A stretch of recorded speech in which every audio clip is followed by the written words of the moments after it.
भादो मास के पंचमी तिथि को ऋषि पंचमी का व्रत किया जाता है। और ऋषि पंचमी का व्रत क्यों किया जाता है, उसमें किस तरह से पूजा पाठ की जाती है, इसकी वीडियो मैंने चैनल पर डाल दी है, आप देख सकते हैं। तो आइए जानते हैं ऋषि पंचमी की कथा।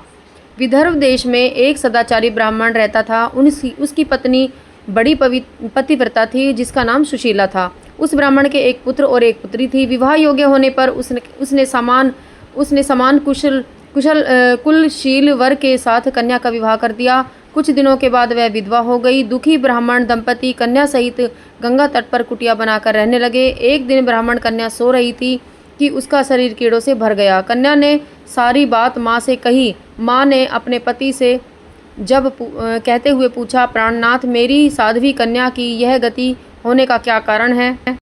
ब्राह्मण ने समाधि द्वारा इस घटना का पता लगाकर बतलाया। पूर्व जन्म में भी यह कन्या ब्राह्मणी थी। इसने रजस्वला होते ही बर्तन छू दिए थे। इस जन्म में भी इसने लोगों की देखा देखी ऋषि पंचमी का व्रत नहीं किया, इसलिए इसके शरीर में कीड़े पड़े हैं। धर्मशास्त्रों की मान्यता है कि रजस्वला स्त्री पहले दिन चांडली, दूसरे दिन ब्रह्मघातनी और तीसरे दिन धोबनी के समान अपवित्र होती है। वह चौथे दिन स्नान करके शुद्ध होती है। यदि यह शुद्ध मन से अब भी ऋषि पंचमी का व्रत करे तो इसके सारे दुख दूर हो जाएंगे और अगले जन्म में अटल सौभाग्य प्राप्त करेगी। पिता की आज्ञा से पुत्री ने विधि पूर्वक ऋषि पंचमी का व्रत किया और पूजन किया। व्रत के प्रभाव से वह सारे दुखों से मुक्त हो गई। अगले जन्म में उसे अटल सौभाग्य सहित अक्षय सुखों का भोग मिला।